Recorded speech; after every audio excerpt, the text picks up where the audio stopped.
যারা যারা আমার হসপিটালে যাওয়ার ভিডিওটা দেখছেন তারা বলতে পারবেন। সো এই জন্য আমি হসপিটাল থেকে পুরাই অসুস্থ হয়ে বাসায় ফিরছি, ইনজেকশনও দিয়েছিলাম। তারপরে যে দেখছেন আমার অবস্থা কতটাই খারাপ হয়েছে। সো তারপরের দিনে ডক্টর যাইতে বলছিল যে আরও কিছু রিপোর্ট আনার বাকি।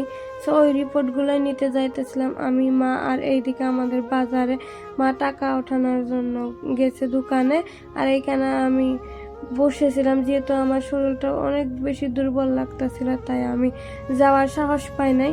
আর এইখানে বসে বসে দেখতেছিলাম এই যে চুল কাটার দোকানটার মধ্যে ওই চেয়ারটা একদম রাউন্ড ঘুরে, ফুল রাউন্ড ঘুরে, আর ওইটা কাঠ দিয়ে বানানো। আমি দেখে পুরাই অবাক হয়েছি। তারপরে আমার শরীরটা একদম বেশি খারাপ লাগতেছিল তাই একটা দোকান থেকে, বাজার থেকে একটা এই যে এনার্জি ড্রিঙ্ক কিনে নিছি। এটা খাওয়ার পরে একটু সুস্থ হয়েছিলাম। তারপরেও আবার গেছি ওইখানে, যাওয়ার পরে কিন্তু আমার শরীরটা পুরো অসুস্থ লাগছিল। আর যেই কাজের জন্য গিয়েছিলাম ওইটা একটা হয়েছে, মানে রিপোর্ট নিতে গিয়েছিলাম, রিপোর্ট দিছে। আর আমার থাইরয়েড আছিল, আর ওইটা চেক করে রিপোর্ট দিছে যে এখন আলহামদুলিল্লাহ নাই থাইরয়েডের কোনো সমস্যা এখন নাই।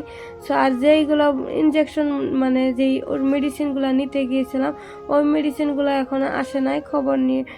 খবর নিয়ে রাখতে বলছে, যাতে আমি খবর নিয়ে রাখি, আসলে নিয়ে আসতে বলছে ডক্টর। আর ডক্টরটা অনেক বেশি ভালো ছিল। সো ওইখান থেকে আবার মামার বাসায় গিয়েছিলাম, ওইখানে একটু কাজ ছিল, ওইখান থেকে একটু মানে রেস্ট নিয়ে আবার বাসায় চলে আসছি। যেহেতু শরীর ভালো না লাগলে কোনো কিছুই ভালো লাগে না, তাই যখন যখন আমার ভালো লাগছে তখন একটু একটু ভিডিও করছি। আর এই যে এই ফিল্ডটা দেখতে পারতেছেন, এই ফিল্ডটা সাফা করতেছে। আর কয়েকদিন পরে এখানে ফুটবল খেলা আরম্ভ হয়ে যাবে আমাদের এলাকায়, তাই এই যে এই ফিল্ডটার মধ্যে অনেক মানে কাজ চলতেছিল। সো এখন বাসায় যাব, দেখা হবে পরের ভিডিওতে। Bye bye.